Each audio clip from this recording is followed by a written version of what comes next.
it feels to me like AEO, GEO, whatever we're calling it, LLM search engine optimization, AI search is sucking the oxygen out of the room. And we're definitely in the midst of a hype cycle as it Hmm. relates to these things. And I think it's rational in the sense that yes, this is changing behaviors, but it's also irrational in terms of what behaviors it's changing and the timing. And so I think just being aware of that, and I'll defend my position here. So my observation is that you can go to a chat GPT or a Google AI mode or Perplexity, and you can punch in, how much fuel would I need to put in my rocket if it left Earth going to Jupiter and it has to stop, and it'll do all the math for you. You've just solved the tyranny of the rocket equation. Voila. And it's maybe it hallucinates a little bit along the way, but it's a fun mental exercise, and you've just got an A in your astronomy class or whatever that is, right? However, in the space where we see engagements, where search is used for business engagements, a lot of that is done through brand search. Huge amounts are done through these engagement intent searches.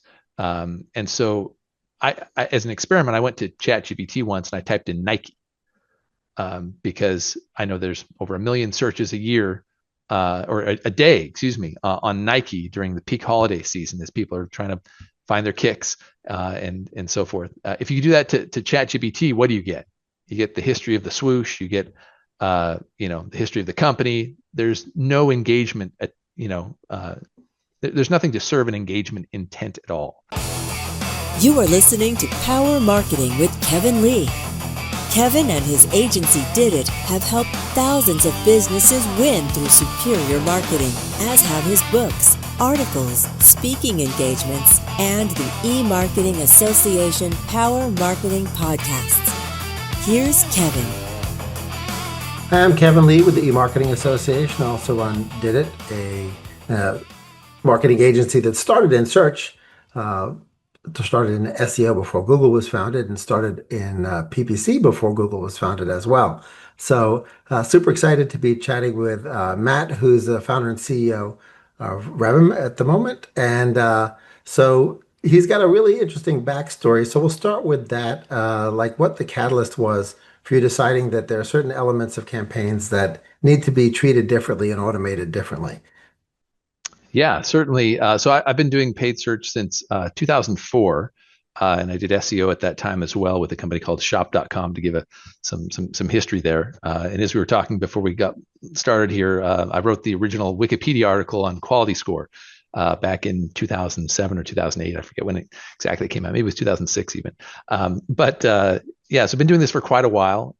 We have some technology we launched back in 2020 called Ad AI, that solves a problem around uncontested branded search. So the question about branded search it seems like it's a perennial question. Like most teams and agencies that I work with are having to do brand incrementality or brand holdout tests periodically to make sure that branded search is really providing value that's incremental to SEO, right?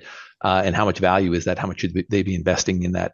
And so on. And at the same time, it's an incredibly valuable portion of the paid search space. I think one maybe not so secretive result of that is that a lot of paid search teams use brand search to subsidize significant portions of non-brand efforts, right?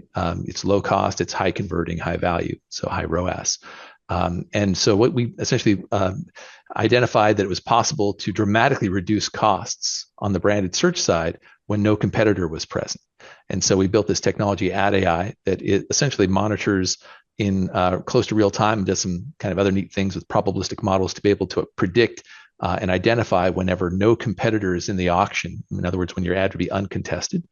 And that technology swaps the ad out in close to real time.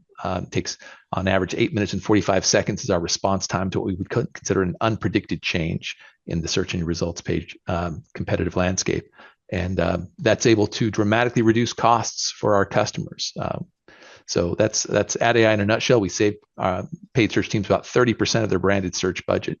And we did about 100 million in reclaimed spend across 350 enterprise and agency customers last year. Congrats on that. Let's Thank dig you. a little deeper because one of the things we've noticed in testing different types of holdouts when clients wanted to understand true true incrementality, not just cannibalized clicks that they would have gotten on their organic listings, is that the PPC site links that you choose to use make a huge difference as well. So do you Totally. have any best practices that you espouse, either just manually or as a result of using your platform as it relates to selection of the right site links that you want to run on those ads? Yeah. Number one is keep the ad up. So I have to confess, when we first launched Ad AI back in 2020, our capabilities were limited, like any new product. And the way it functioned, and the only way it functioned, was that we would identify a cannibalistic paid search ad. In other words, an uncontested ad where you also had that number one organic listing. And way back in 2020, we would remove that ad under the theory that the organic listing would slide to the top. You get that click in that customer without paying Google for it. We quickly moved away from that modality because there's just so many benefits to the ad itself. So the default configuration for Ad AI now is to keep the ad up 100% of the time and just reduce the cost of those ads. So, however, as first impressions are lasting impressions, as they say, we still have some brands out there that encountered us back in 2020 that think that we remove the ad when we don't. But to speak a little bit to that, we found that if you remove the ad, number one, you remove site links, you remove that custom promotional messaging that you may have. You're also going to remove the potentially custom landing page that is going to be able to provide better conversion rates. And then lastly, of course, you remove tons of analytics. Ever since the keyword not provided issue came into play in the SEO space, we've had a difficult time connecting the click down to the actual transaction conversion event, from organic. And so we lose a lot of visibility from the organic listing. So even though my background and history is with SEO as much as it is in paid search, and there's part of me that regrets it, we now have definitively shown that on average, it is beneficial to keep the ad up. We still have some customers that are in niche environments where they actually do benefit from taking the ad down. So I don't want to say that everyone has to keep the ad up 100% of the time, but on average, you know how averages work, it's definitely a benefit. So let's talk a bit more about campaign structures, right? Back in the earlier days of search, when you built the platform, and the early days that my teams were acting, we just had manual campaigns, right? Now you got Yeah. manual campaigns, you got PMax and you got AI Max, and some of the inventory sources are only available if you've got, Hmm. PMax or AI Max turned on. But a lot of campaigns do tend to run more efficiently, more effectively if they're being done manually. So Hmm. how does your platform, or how did you guys think that through as you built your platform, right? About how to simultaneously deliver value across the different campaign types? Yeah, the PMax was introduced after we initially launched Ad AI. So the initial versions of Ad AI were launched in a PMax-less environment, where there was a lot of manual. Of course, we had smart bid strategies that could be used, but certainly in terms of the account structures, you say we didn't have PMax. When PMax first launched, it threw us a curve, really, because way back then we were removing ads, as I mentioned, and what we'd sometimes find is we would remove a cannibalistic ad, and PMax would pop in there with an ad of its own. And we're like, oh no, that's not what we want to have happen. And in fact, it was the introduction of PMax that was part of the impetus for us to find a solution to keep those ads up 100% of the time. That was really the hardest part of this technology platform, which took us, even after initial product launch, took us a couple of years to really get tight and feel confident in.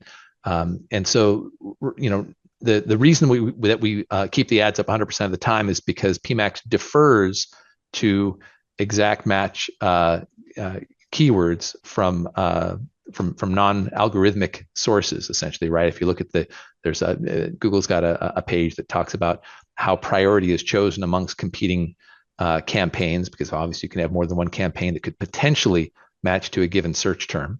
And what we found is that as long as we had an actual keyword, not a PMax account, but an actual keyword, and there was an exact match variant of that keyword, that we were able to always have that manually constructed campaign take precedent, even if the PMax bid was higher. So that's something worth noting. So that we were soon able to work alongside PMax by keeping the ads up 100% of the time.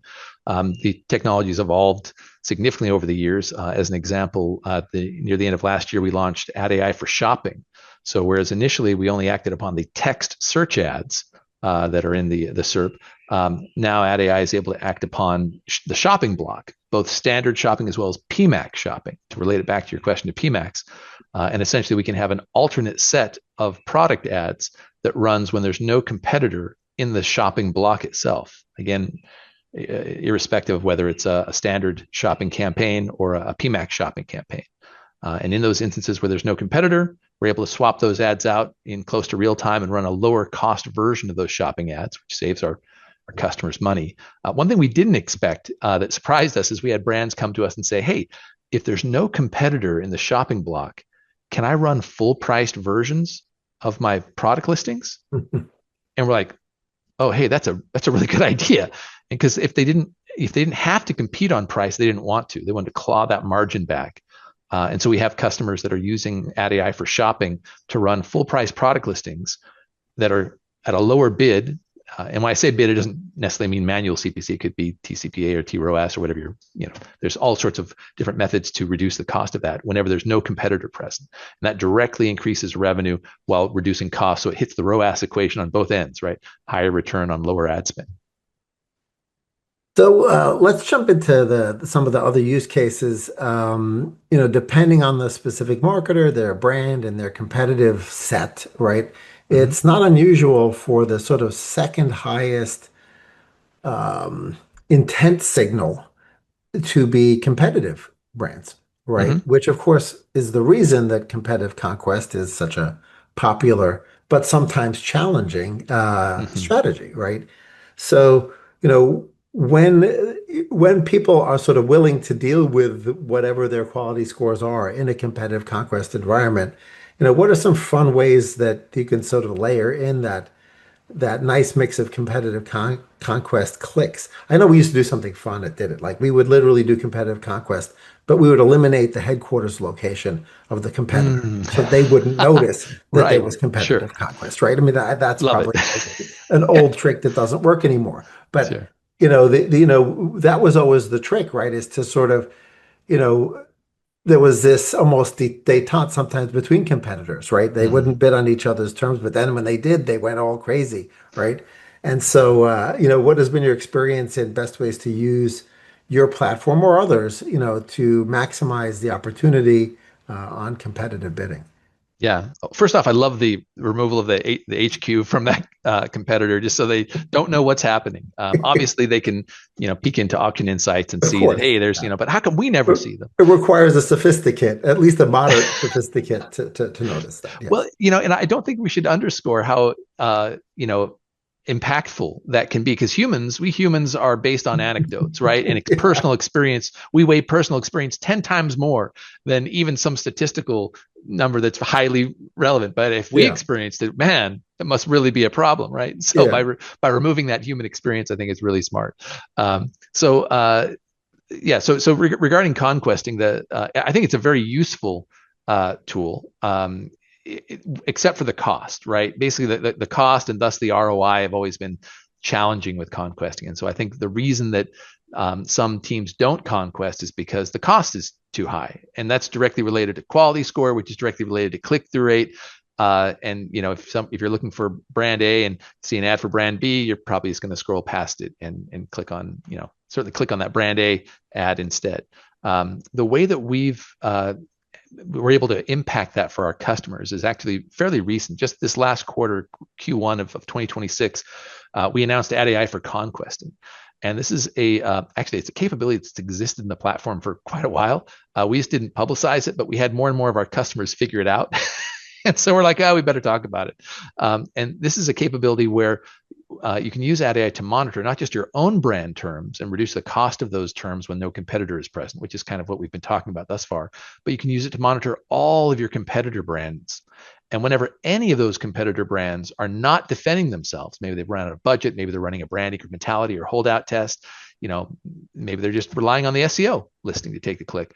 Ad AI can detect that and then automatically launch a low-cost conquesting ad within, on average, 8 minutes and 45 seconds. That's how fast our system responds to these unpredicted changes.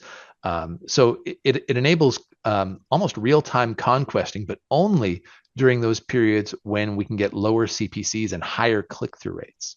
And so to address your question or comment about quality score and click-through rates, when we see that there's only one ad up there, and even if it's not the brand they're searching for, if the brand itself is not present with an ad, which again is the environment, the state in which Ad AI would launch that low-cost ad, we're going to see higher click-through rates and thus higher quality scores. We are also going to have lower costs in general, just because number one, there's not a competitor ad that's pushing our ad up, and number two, because we're going to have those higher click-through rates because we're the only ones present. So those two factors together enable what I don't know has ever existed in this industry before, but low-cost conquesting that's effectively on demand.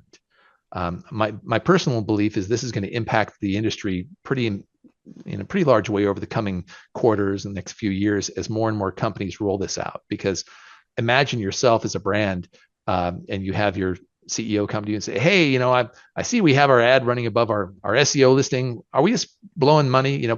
There's always a C-level executive that comes with that question. It seems like once every few quarters or something like that. And, then, cue the brand holdout, brand incrementality test. And we'll shut it off and see what the incremental value is and reevaluate budgets and all that.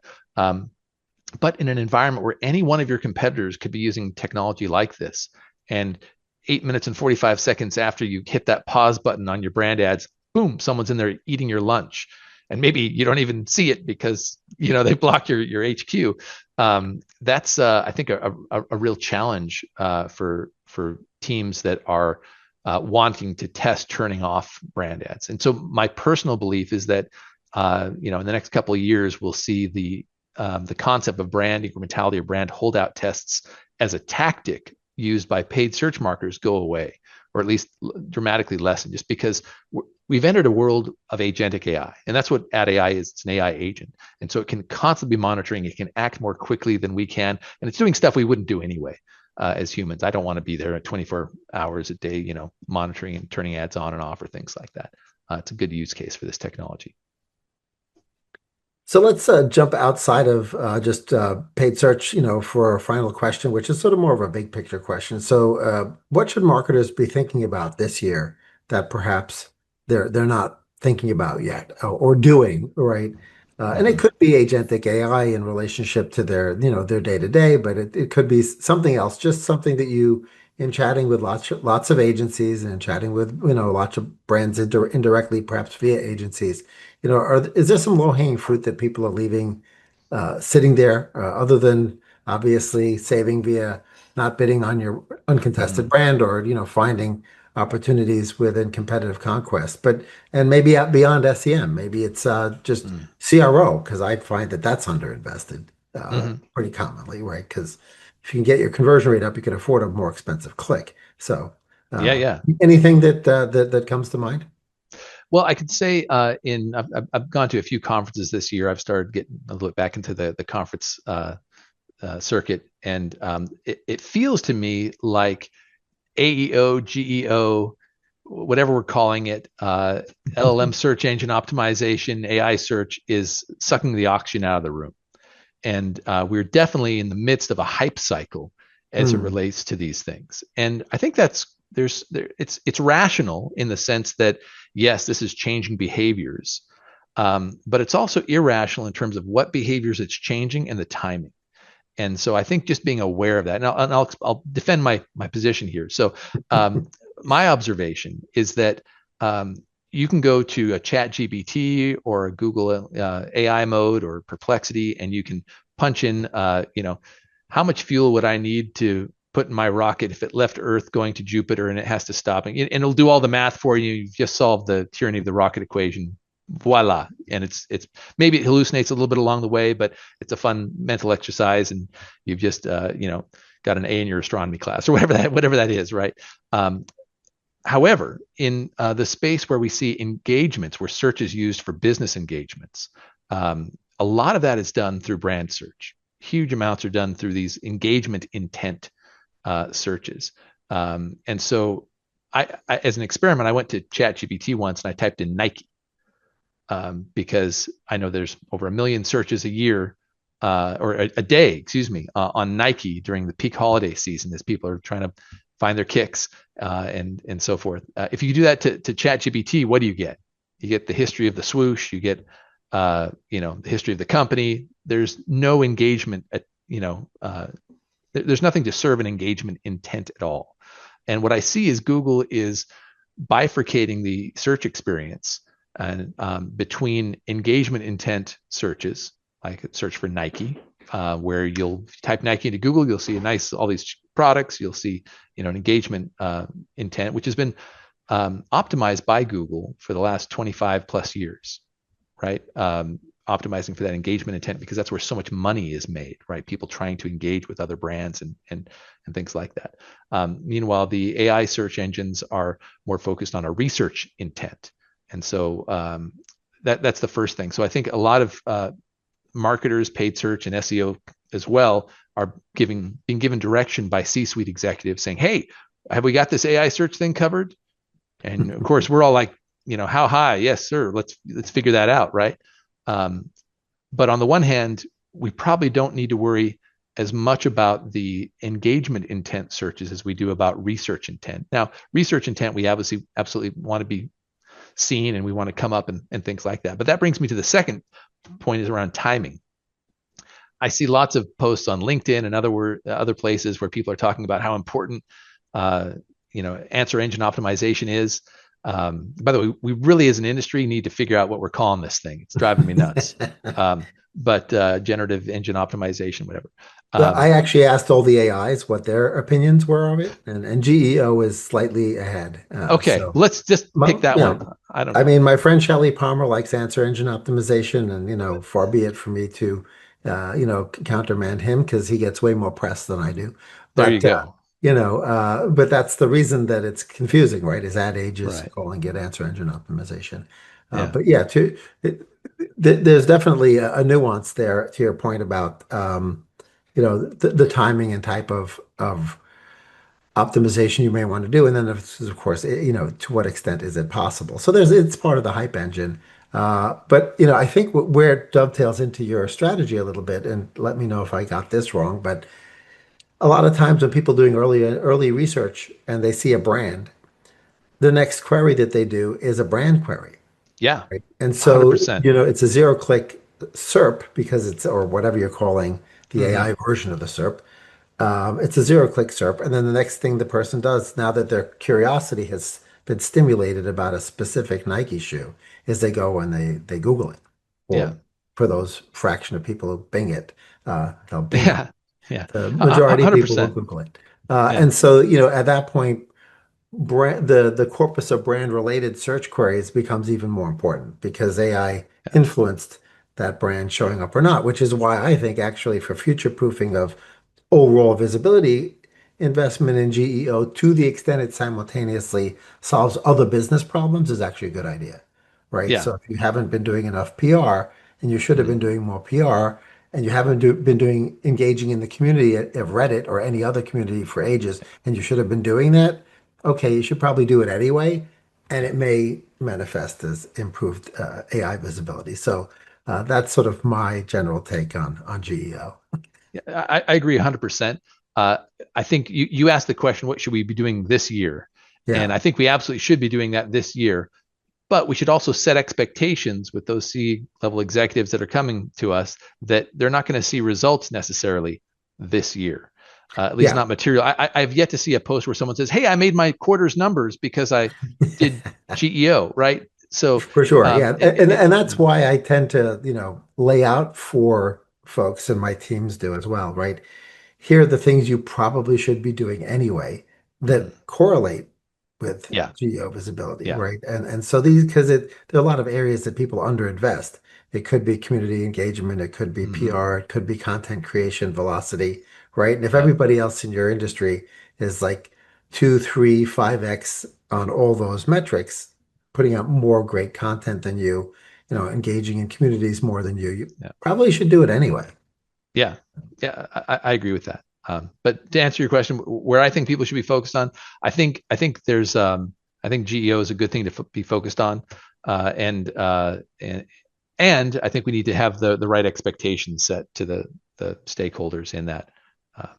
So, For sure, for sure. Well, thanks so much for joining me for the podcast and sharing your wisdom with everyone who listens. Thank you, Kevin. Had a great time. Kevin Lee's Power Marketing is available on all your favorite podcast networks. Kevin loves helping businesses excel at marketing. Having marketing challenges? Just like Santa in the Miracle on 34th Street, if Kevin can't help you, he'll know someone who can. Find him on LinkedIn, subscribe, or follow.